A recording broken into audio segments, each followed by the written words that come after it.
Hello everyone. क्या आपने कभी किसी पेड़ की ब्रांचेस को ऐसे करके हिलाया है जिससे ड्राई लीव्स या फ्रूट्स नीचे गिरने लगें? देखा होगा कभी। अगर फ्रूट्स तोड़ना है, वहाँ तक हाथ नहीं जा रहा है, तो क्या करते हैं, पेड़ को तेज़ी से हिलाते हैं और उसके फ्रूट्स तो नीचे आते हैं और जो सूखी हुई लीव्स होती हैं वो भी नीचे गिरना स्टार्ट हो जाती हैं। या फिर कभी आपने ब्लैंकेट को ऐसे साफ़ किया है झाड़ के, किसी स्टिक से बीट करके। और या फिर कभी आप किसी बस में, किसी व्हीकल में खड़े हैं और उसने एकदम से चलना स्टार्ट किया, तो आपको एक पुश लगाना, जर्क, किस डायरेक्शन में। अगर उसने एकदम चलना स्टार्ट किया तो पीछे की तरफ, वो चलते चलते रुका तो आगे की तरफ। या आप चलते हुए किसी व्हीकल से, जैसे बस ड्राइवर ने एकदम से बस को रोका नहीं, स्लो किया और आपसे बोला उतरने के लिए, और आप सडनली उतर के रुक गए, तो आपके गिरने के चांसेस हैं। हो सकता कभी आप गिरे हों। लेकिन अगर आप जिस डायरेक्शन में बस चल रही है उसी में थोड़ा थोड़ा चलते हुए उतरते हैं तो आप बिल्कुल नहीं गिरेंगे। तो अगर आपने ये सारी चीज़ें देखी हैं तो आपको ये भी पता होगा कि मैं किस कॉन्सेप्ट की बात कर रही हूँ। और अगर नहीं पता है तो I am just telling, it's none other than inertia. और जब इनर्शिया की बात आती है और मैं आपसे पूछूं कि इनर्शिया में किस साइंटिस्ट का रोल है, तो surely you will give answer Newton. और आज की वीडियो मैंने इसीलिए बनाई है कि न्यूटन ने कॉन्सेप्ट को लेकर उसको फॉर्मुलेट किया, अच्छे से आंसर दिया, एक्सप्लेन किया, इसीलिए न्यूटन का नाम लिया जाता है। पर इस कॉन्सेप्ट को स्टार्ट न्यूटन ने बिल्कुल नहीं किया है।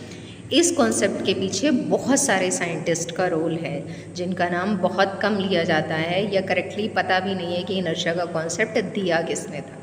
तो पता है आपको इनर्शिया एक्चुअली स्टार्ट कहाँ से हुआ था? थोड़ी सी ब्रीफ हिस्ट्री इनर्शिया की देना बहुत ज़रूरी है ताकि आप ये जान सकें कि एक्चुअली इनर्शिया पे किसने सबसे पहले वर्क किया, किसने कॉन्सेप्ट का नाम दिया, और फिर आगे कैसे ये न्यूटन तक पहुँचा। तो देखिए, जो कॉन्सेप्ट था इनर्शिया, उसकी स्टार्टिंग कहाँ से होती है? एरिस्टोटल से। 384 BC में एरिस्टोटल ने अपने आसपास की चीज़ों को ऑब्जर्व किया जैसे हम लोग करते हैं, और ये देखा कि जितनी भी चीज़ें मोशन में हैं वो लास्ट में जाके रुक जाती हैं, रेस्ट पे आ जाती हैं, जबकि जो चीज़ें ऑलरेडी रुकी थी वो रुकी रहेंगी, अपनी स्टेट चेंज नहीं करेंगी। पर मोशन वाली जो चीज़ें हैं ना, वो लास्ट में जाके रुक जाती हैं।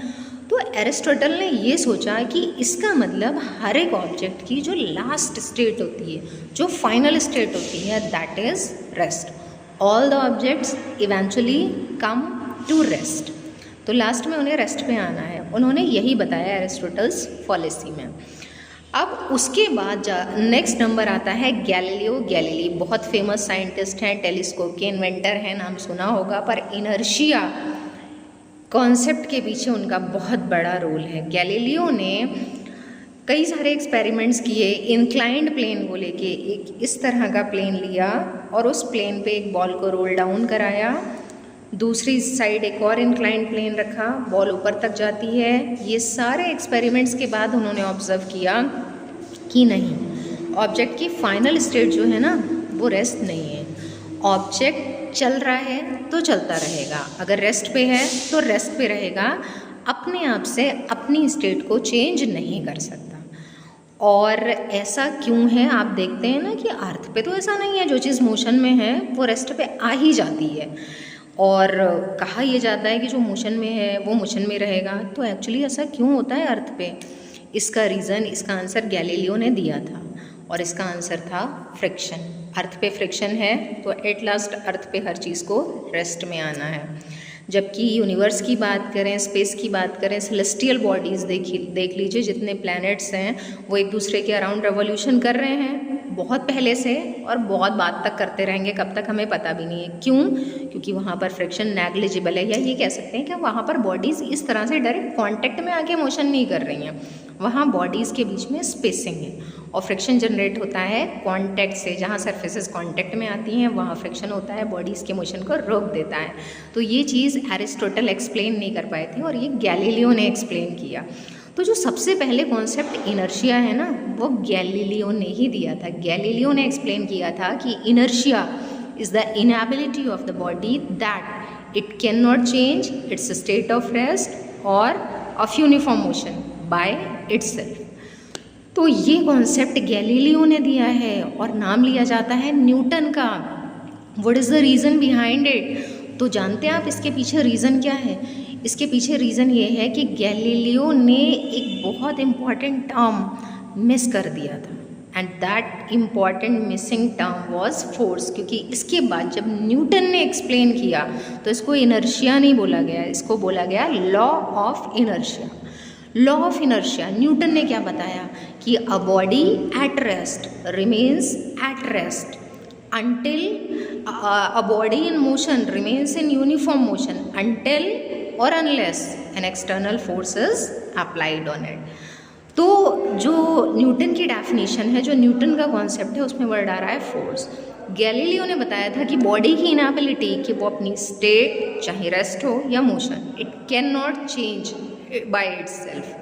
तो वो अपनी स्टेट को अपने आप से नहीं बदल सकती, लेकिन न्यूटन ने कहा कि वो अपनी स्टेट को बदल सकती है.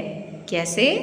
When the external force is applied on it. Only this thing is different in the Newton's concept. So Newton का जो कॉन्सेप्ट था that was suppose to be the correct formulation, proper explanation. इसीलिए उसको बोला गया कि this concept means law of inertia is given by Newton. बाद में इसको फर्स्ट लॉ ऑफ मोशन बोला गया क्योंकि न्यूटन के टोटल 3 लॉज ऑफ मोशन है. तो पता चला आपको कि एक टर्म फोर्स मिसिंग था, इसलिए कॉन्सेप्ट गैलीलियो के नाम से नहीं जाना जाता है, न्यूटन के नाम से जाना जाता है. तो this is the brief history behind the concept inertia. तो अगर आपको अच्छा लगा हो टॉपिक, लाइक कर दीजिए, शेयर कीजिए वीडियो, ताकि जो इंटरेस्टेड स्टूडेंट्स हैं, जिनको टॉपिक्स में प्रॉब्लम है, उन तक मेरी वीडियो पहुंच सके और उनको जिन जिन टॉपिक्स में प्रॉब्लम है वो मुझे बता सकें, ताकि नेक्स्ट वीडियो मैं उन्हीं टॉपिक्स से रिलेटेड बना सकूं. और अगर आप इंटरेस्टेड हैं तो बताइए मुझे कमेंट में कि मैं कौन सा टॉपिक लेकर वीडियो बनाऊं जिस पर आपको डाउट है या जिस पर आपको प्रॉपर एक्सप्लेनेशन की नीड है. नेक्स्ट टाइम मैं उसी टॉपिक से स्टार्ट करूंगी. Keep watching Multivet online education with Sadaf ma'am. Thank you.